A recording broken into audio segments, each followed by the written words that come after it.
નમસ્કાર. વિજાપુર સંદેશ ન્યૂઝમાં આપનું હાર્દિક સ્વાગત છે.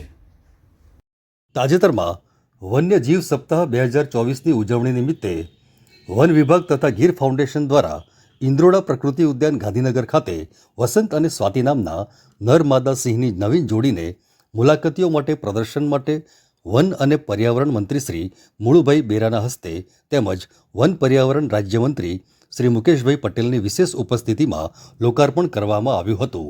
આ પ્રસંગે મંત્રી શ્રી મુળુભાઈએ જણાવ્યું હતું કે આ સિંહણની જોડી જૂનાગઢના પ્રાણી સંગ્રહાલયમાંથી લાવવામાં આવી છે, જેમાં નરસિંહ 3 વર્ષ 6 મહિના તેમજ માદા સિંહ 3 વર્ષની આયુ ધરાવે છે અને ઉમેર્યું હતું કે વન્યજીવ સપ્તાહનો મુખ્ય ધ્યેય વન્ય પ્રાણીઓનું અને તેમના આવાસોનું સંરક્ષણ થાય તે માટે પ્રતિવર્ષ રાષ્ટ્રપિતા મહાત્મા ગાંધીના જન્મદિન 2 ઓક્ટોબરથી 1 સપ્તાહ સુધી વન્યજીવ સપ્તાહની ઉજવણી કરવામાં આવે છે.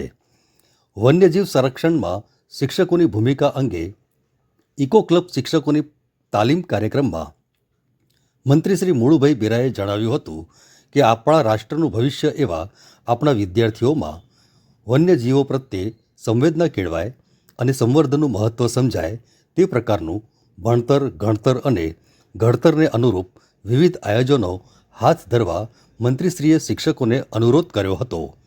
આ પ્રસંગે વન અને પર્યાવરણ વિભાગના મુખ્ય વન સંરક્ષક તથા head of forest force Shri U D. Singh, મુખ્ય વન સંરક્ષક વન્યજીવ તથા chief wildlife warden Shri Nityanand Srivastava તેમજ વન વિભાગના અન્ય વરિષ્ઠ અધિકારીશ્રીઓ તથા ગીર ફાઉન્ડેશન નાયબ નિયામક શ્રી આર.બી. સોલંકી સહિત ગીર ફાઉન્ડેશનના અધિકારીગણ, શાળાઓના શિક્ષકો, વિદ્યાર્થીઓ તેમજ આમંત્રિત મહેમાનો ઉપસ્થિત રહ્યા હતા.